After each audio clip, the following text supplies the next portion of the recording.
Selamat pagi dan salam sejahtera bagi kita semua. Di video pembelajaran pada kali ini, kita akan membahas mengenai peran pemimpin dalam pendelegasian wewenang organisasi. Sebelumnya, kembali lagi bersama kami kelompok 3 dengan saya, Maria Magdalena Sihotang, dan teman-teman saya, Christine Melani Wuru Ambarita, Junita Cantika Manulang, Putri Korunisa Harahap, dan Yesaya Sroganda Rumapea. Stay tune dan selamat menyaksikan video dari kami. Pengertian pemimpin, delegasi, pendelegasian, dan pendelegasian wewenang. Pengertian pemimpin. Pemimpin adalah orang yang mengemban tugas dan tanggung jawab untuk memimpin dan bisa mempengaruhi orang yang dipimpinnya. Pengertian delegasi. Delegasi adalah perwakilan atau utusan dengan proses penunjukan secara langsung maupun secara musyawarah untuk mengutusnya menjadi salah satu perwakilan suatu kelompok atau lembaga. Pengertian pendelegasian. Pendelegasian adalah kegiatan seseorang untuk menugaskan stafnya atau bawahannya untuk melaksanakan bagian dari tugas manajer yang bersangkutan pada waktu bersamaan, memberikan kekuasaan kepada staf atau bawahan tersebut, sehingga bawahan itu dapat melaksanakan tugas-tugas itu sebaik-baiknya serta dapat mempertanggungjawabkan hal-hal yang didelegasikan kepadanya. Yang terakhir, pengertian pendelegasian wewenang. Pengertian pendelegasian wewenang secara umum. Pendelegasian wewenang atau delegation of authority adalah pembagian wewenang dan kekuasaan kepada orang untuk melaksanakan kegiatan-kegiatan tertentu. Pengertian pendelegasian wewenang menurut para ahli. Menurut Hasibuan, pendelegasian wewenang adalah memberikan sebagian pekerjaan atau wewenang oleh delegator atau pemberi wewenang kepada delegate atau penerima wewenang untuk dikerjakannya atas nama delegator. Yang kedua, menurut Stoner, arti pendelegasian wewenang yaitu pelimpahan wewenang formal dan tanggung jawab kepada seorang bawahan untuk menyelesaikan aktivitas tertentu. Asas-asas pendelegasian wewenang. Dalam pendelegasian wewenang delegator perlu memperhatikan asas yaitu 1. Asas kepercayaan. Kepercayaan ini harus didasarkan atas pertimbangan yang objektif mengenai kecakapan, kemampuan, kejujuran, keterampilan, dan tanggung jawab dari delegate. 2. Asas delegasi atas hasil yang diharapkan. Pemimpin atau delegator dalam mendelegasikan wewenang harus berdasarkan atas hasil yang dilakukan oleh delegate. 3. Asas penentuan fungsi atau asas kejelasan tugas. Asas penentuan tugas yang dilakukan pemimpin kepada bawahannya harus secara jelas disertai hasil yang diharapkan. 4. Asas rantai berkala. Asas rantai berkala artinya manajer atau delegator dalam mendelegasikan wewenang harus dilakukan menurut urutan-urutan kedudukan daripada jabatan pejabat, yakni dari atas ke bawah. 5. Asas tingkat wewenang. Menurut asas ini, masing-masing manajer pada setiap tingkat harus mengambil keputusan dan kebijakan apa saja yang dapat diambilnya, sepanjang mengenai wewenangnya.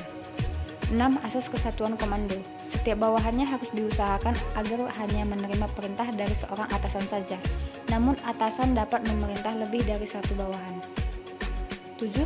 Asas keseimbangan wewenang dan tanggung jawab. Menurut asas ini, besarnya wewenang yang didelegasikan harus sama dengan besarnya tugas-tugas dan tanggung jawab yang diminta. 8. Asas pembagian kerja. Menurut asas ini, untuk berfungsinya organisasi hendaknya dilakukan distribusi tugas pekerjaan atau delegation of authority, karena tanpa adanya pembagian kerja, manajemen tidak berarti apa-apa, dan semua tugas-tugas hanya dilakukan sendiri oleh manajer. 9. Asas efisiensi. Menurut asas ini, dengan pendelegasian wewenang, maka pemimpin akan lebih leluasa melaksanakan tugas-tugas penting daripada melaksanakan tugas-tugas yang dikerjakan bawahan. 10. Asas kemutlakan tanggung jawab. Menurut asas ini, bahwa setiap delegate yang menerima wewenang mutlak harus bertanggung jawab kepada delegator atau atasannya mengenai wewenang pekerjaan-pekerjaan yang dilakukan. Selanjutnya, elemen-elemen pendelegasian wewenang. Terdapat 3 elemen penting dalam pendelegasian wewenang, yaitu yang pertama, wewenang atau authority. Wewenang atau otoritas dalam konteks organisasi bisnis dapat didefinisikan sebagai kekuasaan dan hak seseorang untuk menggunakan dan mengalokasikan sumber daya secara efisien, untuk mengambil keputusan dan memberi perintah agar dapat mencapai tujuan organisasinya. Otoritas atau wewenang selalu mengalir dari atas ke bawah. Ini berarti seorang atasan harus menjelaskan dengan jelas bagaimana bawahannya melakukan pekerjaan yang didelegasikannya, serta menjelaskan apa yang diharapkan dari pendelegasian wewenang tersebut agar dapat menerima hasil kerja sesuai dengan harapan dan keinginannya. Yang kedua, tanggung jawab atau responsibility. Tanggung jawab adalah keadaan wajib menanggung segala sesuatu, atau kalau terjadi apa-apa dapat dituntut, dipersalahkan, diperkarakan, dan sebagainya. Tanggung jawab tanpa wewenang atau otoritas yang memadai dapat menyebabkan ketidakpuasan dan kesulitan dalam melaksanakan tugasnya. Seseorang memiliki tanggung jawab atas pekerjaan yang dibebankannya. Jika melakukan tugasnya dengan baik, maka orang yang bersangkutan akan mendapatkan pujian atau penghargaan. Namun, apabila tidak menyelesaikan tugas yang ditetapkan seperti yang diharapkan, maka dia juga bertanggung jawab sepenuhnya. Yang terakhir yaitu akuntabilitas atau accountability.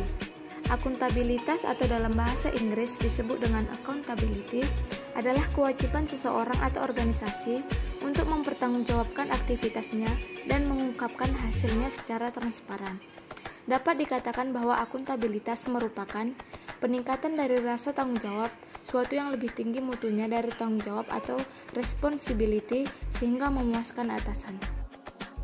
Tahapan dalam pendelegasian wewenang. Berikut ini adalah beberapa langkah atau tahapan yang harus dilibatkan agar tercapainya suatu pendelegasian wewenang. Yang pertama, penugasan pekerjaan. Seorang pemimpin atau di sini disebut dengan delegator harus mendefinisikan dengan jelas tugas dan pekerjaan yang harus dikerjakan oleh bawahannya. Kejelasan tugas serta hasil yang diharapkan harus menjadi langkah pertama dalam pendelegasian wewenang. Yang kedua, pemberian wewenang. Pemberian wewenang terjadi ketika atasan membagi wewenang kepada bawahannya. Karena alasan inilah, setiap bawahan diberikan kebebasan yang cukup untuk melaksanakan tugas yang diberikan kepadanya oleh atasannya. Para pemimpin di semua tingkatan mendelegasikan wewenang dan kekuasaan yang melekat pada jabatan mereka. Pembagian wewenang dan kekuasaan ini sangat penting untuk mendapatkan hasil yang efektif. 3. Menciptakan tanggung jawab dan akuntabilitas. Proses delegasi wewenang tidak sebatas hanya sampai pada pembagian wewenang dan kekuasaan dari atasan ke bawahannya. Karena pada waktu yang sama, harus menjadi kewajiban terhadap tugas yang ditugaskan ke mereka.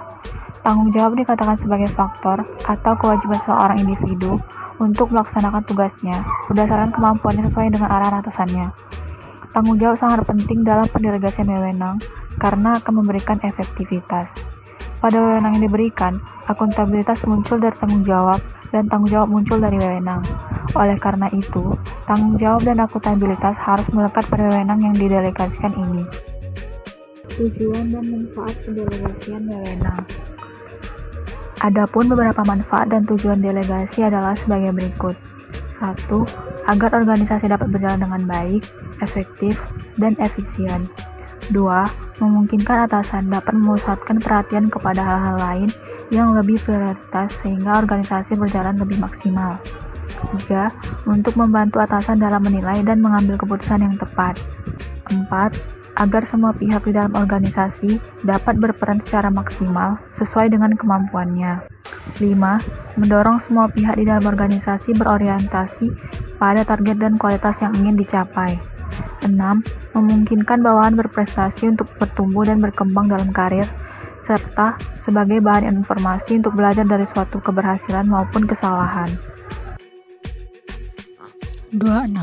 Hambatan terhadap pendelegasian yang efektif. Adapun hambatan-hambatan terhadap pendelegasian yang efektif adalah hambatan-hambatan pada delegator. 1. Kemampuan yang diragukan oleh dirinya sendiri. 2. Meyakini bahwa seseorang mengetahui semua rincian. 3. Saya dapat melakukannya lebih baik oleh saya sendiri. Buah pikirannya keliru. 4. Kurangnya pengalaman dalam pekerjaan atau dalam mendelegasikan. 5. Rasa tidak aman. 6. Takut tidak disukai. 7. Penolakan untuk mengakui kesalahan. 8. Kurangnya kepercayaan pada bawahan. 9. Kesempurnaan menyebabkan kontrol yang berlebihan. 10. Kurangnya keterampilan organisasional dalam menyeimbangkan beban kerja. 11. Kegagalan untuk mendelegasikan kewenangan yang sepadan dengan tanggung jawab. 12. Keseganan untuk mengembangkan bawahan. 13. Kegagalan untuk menetapkan kontrol dan tidak lanjut yang efektif. Hambatan pada yang diberi delegasian. 1. Kurangnya pengalaman. 2. Kurangnya kompetensi. 3. Menghindari tanggung jawab. 4. Sangat tergantung dengan bos. 5. Kekacauan. 6. Kelebihan beban kerja. 7. Terlalu memperhatikan hal-hal yang kurang bermanfaat. Selanjutnya, syarat untuk delegasi yang efektif. Pendelegasian wewenang efektif adalah pemberian wewenang dan memperbolehkan orang lain untuk melakukan tugas mereka dengan cara-cara terbaik yang mungkin dilakukan. Ada persyaratan yang harus dipenuhi agar proses pendelegasian dapat berjalan dengan efektif. Yang pertama, menentukan tugas yang jelas. Pemimpin harus mengerti dan mengetahui tugas atau wewenang apa saja yang telah didelegasikan oleh karyawan sehingga terperinci secara jelas. Kejelasan tugas dapat mencakup akan persamaan bentuk tugas yang didelegasikan, kejelasan sasaran atau tujuan dari tugas tersebut. 2. Mengetahui kemampuan dan kesiapan bawahan. Dengan mengetahui kemampuan bawahan, maka pemimpin dapat lebih mudah mendelegasikan tugasnya kepada orang yang tepat. Hal itu dapat dilakukan dengan membandingkan karakteristik tugas yang akan didelegasikan dengan kapasitas atau kemampuan bawahan. 3. Komunikasikan secara jelas. Kunci dari manajemen perusahaan adalah melakukan komunikasi yang jelas dan terbuka. Hal ini menjadi penting supaya tugas yang didelegasikan dapat berjalan lancar. Pemimpin perlu menjelaskan kepada bawahan tentang ekspektasi terhadap tugas tersebut dan segala informasi yang dibutuhkan oleh karyawan untuk mencapai tujuan. Pemimpin juga dapat menuliskan informasi tersebut atau memberi panduan kepada karyawan. 4. Memberikan motivasi kepada bawahan. Pemimpin dapat memotivasi bawahan melalui perhatian pada kebutuhan dan tujuan setiap individu bawahan agar dapat bekerja dengan baik. Terkadang, tugas akan dijalankan dengan baik apabila bawahan merasa bahwa tugas tersebut dapat memenuhi kebutuhan dan kepentingannya. 5. Lakukan evaluasi secara berkala. Melakukan evaluasi secara bertahap untuk memastikan bahwa setiap anggota karyawan berada pada jalur yang tepat. Karyawan juga pasti akan memiliki pertanyaan, maka pastikan bahwa pemimpin telah menyediakan jawaban yang sesuai. Selain itu, tentukan tingkat pengontrolan yang harus dilakukan untuk melihat kinerja karyawan. Studi kasus, gaya kepemimpinan, delegasi wewenang, dan komunikasi terhadap kinerja karyawan pada PT Air Manado. Berdasarkan hasil dari analisis regresi linear berganda dengan pengujian secara simultan, diketahui bahwa variabel gaya kepemimpinan X1, delegasi wewenang X2, dan komunikasi X3 diperoleh nilai F dan nilai signifikansi yang berarti bahwa variabel gaya kepemimpinan, delegasi wewenang, dan komunikasi secara simultan memiliki pengaruh positif terhadap variabel kinerja karyawan pada PT Air Manado. Pertama, pengaruh gaya kepemimpinan terhadap kinerja karyawan. Hasil uji T menjelaskan bahwa gaya kepemimpinan berpengaruh terhadap kinerja karyawan dengan koefisien regresi sebesar 0,405 dengan nilai hitung sebesar 3.717 yang lebih besar dari variabel 1.667, sehingga dapat diartikan bahwa terdapat hubungan yang signifikan. Gaya kepemimpinan berpengaruh terhadap kinerja karyawan karena dalam sebuah perusahaan, seorang pemimpin harus memiliki gaya dalam memimpin untuk bisa membuat para karyawan berperilaku sesuai dengan yang diinginkan oleh pemimpin. Dan pemimpin haruslah bisa memahami karyawan untuk dapat menemukan gaya kepemimpinan yang tepat bagi perusahaan tersebut. 2. Pengaruh delegasi wewenang terhadap kinerja karyawan. Hasil uji T menjelaskan bahwa delegasi wewenang tidak berpengaruh terhadap kinerja karyawan dengan koefisien regresi sebesar negatif 0,522 dengan nilai hitung negatif 4115 yang lebih kecil dari variabel 1667, sehingga dapat diartikan bahwa tidak terdapat hubungan yang signifikan. Delegasi wewenang tidak berpengaruh terhadap kinerja karyawan. Pendelegasian wewenang dari seorang pemimpin harus bisa menyesuaikan dengan kemampuan dari karyawan. Pendelegasian wewenang pun harus dalam pengawasan pemimpin dikarenakan wewenang yang diberikan kepada karyawan memiliki tanggung jawab dari pemimpin. 3. Pengaruh komunikasi terhadap kinerja karyawan. Hasil uji T menjelaskan bahwa komunikasi berpengaruh terhadap kinerja karyawan dengan koefisien regresi sebesar 0,568 dengan nilai hitung 7220 yang lebih besar dari tabel 1667, sehingga dapat diartikan bahwa terdapat hubungan yang signifikan. Komunikasi berpengaruh terhadap kinerja karyawan karena telah membantu karyawan dalam menjalankan tugas ataupun berbagi pendapat dan informasi yang ada. Kesimpulannya, pertama, gaya kepemimpinan, delegasi wewenang, dan komunikasi berpengaruh secara simultan terhadap kinerja karyawan pada PT Air Manado. 2.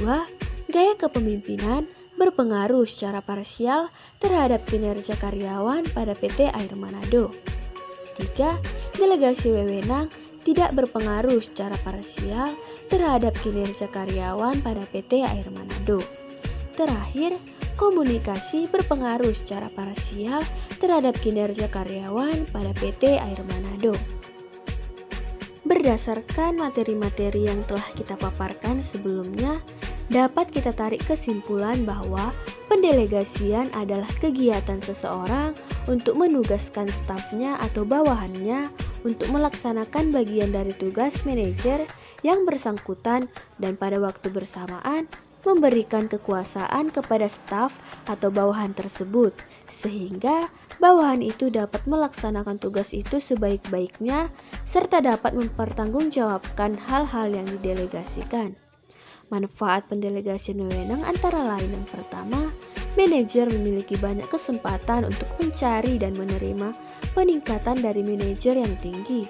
Kedua, memberikan keputusan yang baik. Ketiga, pelimpahan yang efektif mendorong pembuatan keputusan. Dan yang keempat, melatih bawahan, melakukan penilaian dan meningkatkan keyakinan diri, serta lebih jelas untuk berinisiatif. Sekian yang dapat kami sampaikan mengenai peran pemimpin dalam pendelegasian wewenang organisasi. Mohon maaf apabila terdapat kesalahan dalam pengucapan kata dan kalimat. Sekian dan terima kasih.